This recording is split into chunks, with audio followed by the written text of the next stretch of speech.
Assalamualaikum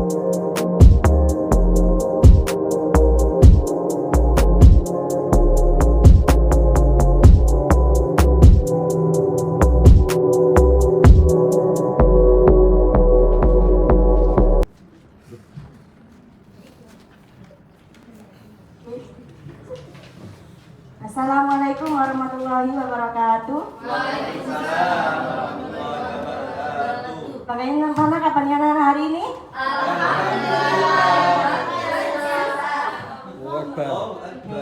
Sebelum kita memulai pembelajaran hari ini, alangkah baiknya kita membaca berdoa terlebih dahulu. Untuk ketua kelasnya, mohon dipimpin. Siap Ibu. Mari kita berdoa lebih dahulu. Bismillahirrahmanirrahim. Billahi Rabba wa bil Islami dina wa bi Muhammadin nabiyya wa rasulah. Rabbi zidni ilma warzuqni fahma waj'alni minas sholihin. Amin. Terima kasih ya. Sama-sama Ibu. Sebelum kita memulai pembelajaran hari ini, Ibu mau mengabsen terlebih dahulu agar tahu siapa yang tidak masuk hari ini. Yang pertama yaitu Novi, Hadir. yang kedua Rian Raini, Hadir Ibu. yang ketiga Lila, yang ketiga Agus, yang keempat Bafik, yang kelima Rajikin. Oke mbak semua ya anak-anak ya. Iya Bu. Hari ini kita akan membahas tentang materi Toharoh. Sebelum menginjak ke materi yang akan kita bahas, Ibu di sini akan menampilkan beberapa poin-poin yang akan kita bahas untuk hari ini. Yaitu pertama yang kita bahas adalah definisi Toharoh atau pengertian Toharoh. Yang kedua yaitu pengertian hadas dan najis. Yang ketiga yaitu alat-alat bersuci dan hal-hal yang mensucikan.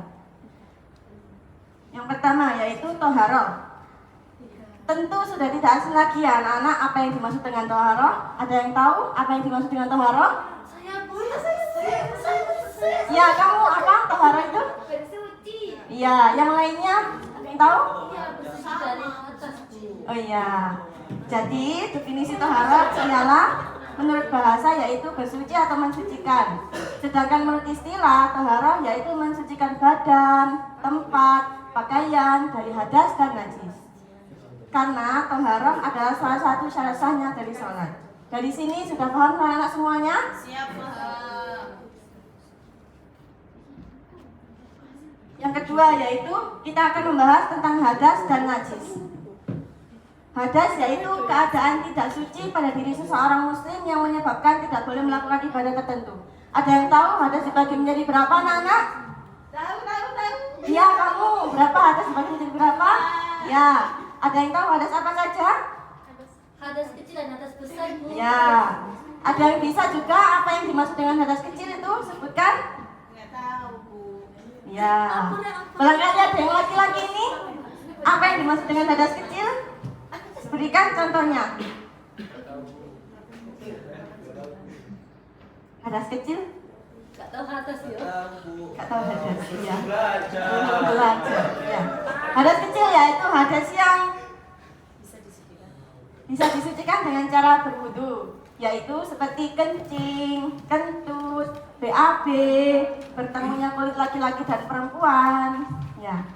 Kalau yang kedua yaitu hadas besar. Hadas besar yaitu hadas yang cara mensucikannya dengan cara mandi besar. Ada yang tahu apa saja hadas besar itu? Air. Ya, yang lainnya? Ya, yang lainnya? Yang melahirkan. Ya, melahirkan. Dari pengertian hadas di sini ada yang bisa diperjelas? Ada yang sudah jelas? Ada yang bisa dipahamkan? Ditanyakan? Cara mensucikannya gimana? Cara yang mensucikan hadas besar. Iya Bu.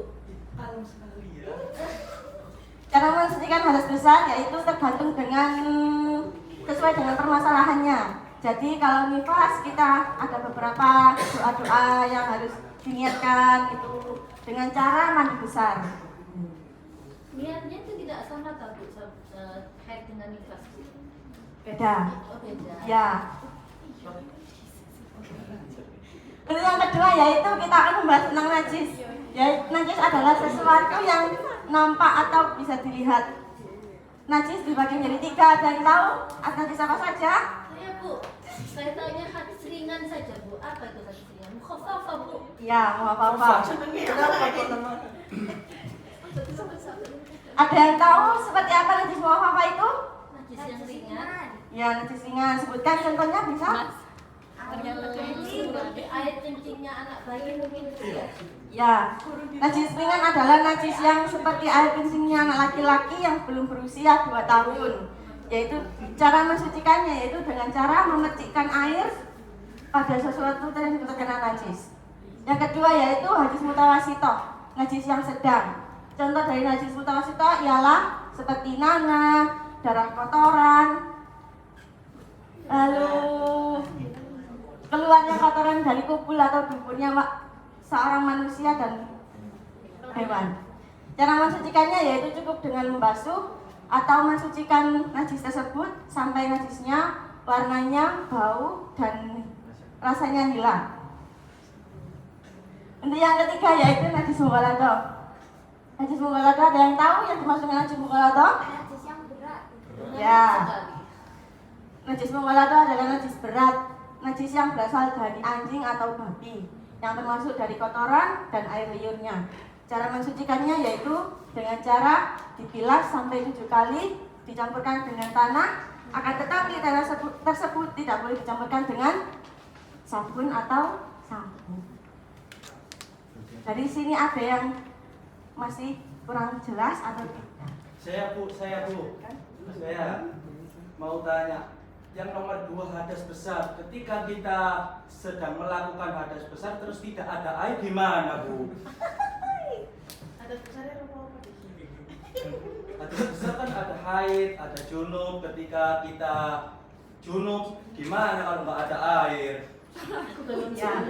Iya Bu, kalau pas di pesisir gitu loh Bu, kan nggak ada air gimana Bu? Karena kan alat-alat hadis kan ada 3 ya teman-teman. Ada air, ada debu. Yang dimaksud dengan debu adalah tayamum, dan yang ketiga adalah batu. Kalau kita tidak ada air maka kita akan bersuci menggunakan tayamum. Kalau hubungannya ya debu. Kalau hubungannya dengan kayak membersihkan seperti buang air besar, buang air kecil, kalau sama kayak yang undur gitu bisa dibersihkan menggunakan batu atau yang dinamakan istinja, yaitu melakukan pembersihan yang dilakukan ketika kita sehabis buang air besar atau buang air kecil. Gimana Mas Siva, sudah bisa dipahamkan? Iya Bu, terima kasih. Ya, sama-sama.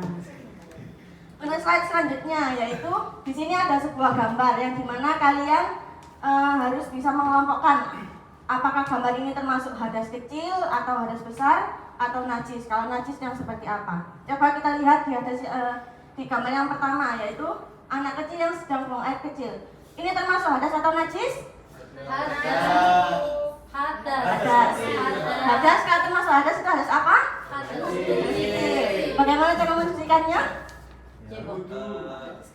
Bersuci. Mensucikan Dengan cara berwudu. Ya. Kalau yang kedua yaitu melahirkan. Melahirkan termasuk hadas atau najis? Hadas besar atau kecil? besar. Bagaimana cara mensucikannya? Mandi besar. Yang ketiga yaitu bayi sedang mengompol. Itu termasuk hadas atau najis? Najis. Najis. Termasuk najis mukhafafah, mughaladah atau mutawasitoh? Najis Mukhafafah. mukhafafah. Ya. Bagaimana cara mensucikannya? Dipercikan Ya. Yang gambar keempat yaitu air liur anjing. Bagian itu termasuk najis atau hadas? Najis. Bagaimana cara mensucikannya? Kalau kena Dibasuh. Ya. Yang kelima yaitu seseorang sedang berkentut. Itu termasuk hadis atau hadas?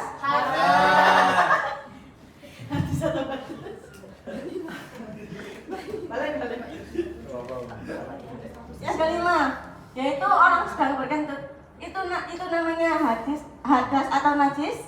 Hadas. Bagaimana cara kita mensucikannya? Berwudu. Ya, yang terakhir adalah baju kita terkena darah, yaitu termasuk hadis atau najis? Najis. Hadis atau najis? Iya. Kalau najis berarti terkena najis apa? Mukhafafah, mughaladah atau mutawasitoh?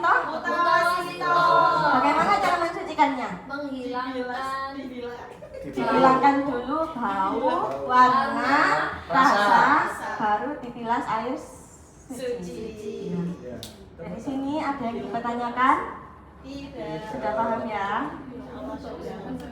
Untuk slide yang selanjutnya yaitu alat-alat bersuci dan hal yang mensucikan, yaitu dibagi menjadi 3: air, debu, dan batu. Air merupakan alat bersuci yang paling utama yang sempurna. Air yang dapat mensucikan, air yang dapat digunakan yaitu bersuci yaitu air mutlak atau air suci yang mensucikan. Contohnya yaitu air hujan, air sungai, air mata air laut, air salju, air embun, dan air zam-zam. Yang kedua yaitu debu. Debu yaitu debu yang digunakan untuk bersuci itu harus bersuci, tidak memiliki warna, rasa, atau bau. Jadi yang dimaksud dengan debu itu seperti tayamum yang kayak pada umumnya di tayamum di tembok, jadi tidak boleh tayamum sembarangan. Enggak tayamum di bawah-bawah, tidak pada najis. Yang ketiga yaitu batu atau kerikil yang digunakan untuk istinja. Jadi kalau umpama tidak ada debu, tidak ada air, maka kita bersuci bisa menggunakan debu. Batu. Iya, batu. Ya. Dari sini ada yang bisa dipertanyakan? Kalau tidak ada, saya akan bertanya. Kalau bisa, angkat tangan dan nanti akan mendapatkan sesuatu. Sesuatu. Ayo, sebelum saya bertanya, semuanya harus tutup mata terlebih dahulu. Tutup mata terlebih dahulu. Nanti yang angkat tangan duluan saya tunjuk dan iya. Oke, Ibu, siap, Bu. Apa pengertian dari toharoh? Siapa ada yang tahu? Ya, Khair. Bersuci. Ya, lalu? Saya Bu. Separuh dapat Separuh. pakaiannya, badan dan tempatnya. Ya. Tepuk tangannya. Pertanyaan yang kedua yaitu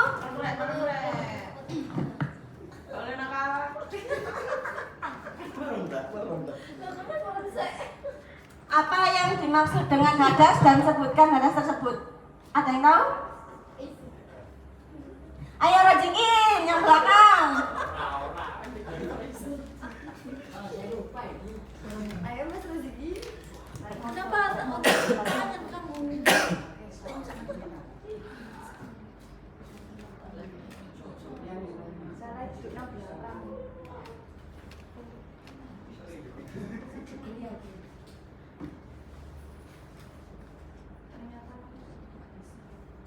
Ternyata Mas Razikin tidak bisa menjawab pertanyaannya. Maka dilempar untuk yang selanjutnya yaitu ada yang tahu apa yang dimaksud dengan hadas dan najis? Tahu.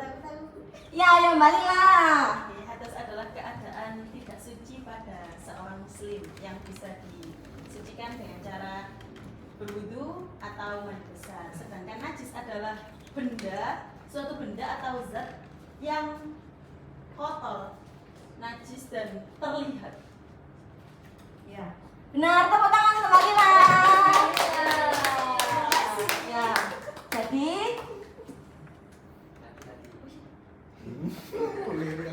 kesimpulan dari materi hari ini ialah toharoh. Toharoh dalam bahasa Arab yaitu bersuci atau mensucikan. Sedangkan menurut istilah, toharoh ialah kegiatan membersihkan diri dari hadas dan najis. Toharoh adalah salah satu syarat sahnya sholat, termasuk sholat fardu dan sholat sunnah. Nah, dari sini ada yang bisa dipahamkan ya teman-teman? Ya, Ibu. Sudah paham, Ibu. Ya, semoga pembelajaran hari ini cukup bermanfaat ya anak-anak. Apabila ada salah kata atau perlakuan saya mohon dimaafkan sebesar-besarnya. Ya. Sekian untuk presentasi hari ini. Jika ada kesalahan bisa dibicarakan dengan baik-baik dan jangan mencari yang lebih baik. Sekian, wassalamualaikum warahmatullahi wabarakatuh. Waalaikumsalam warahmatullahi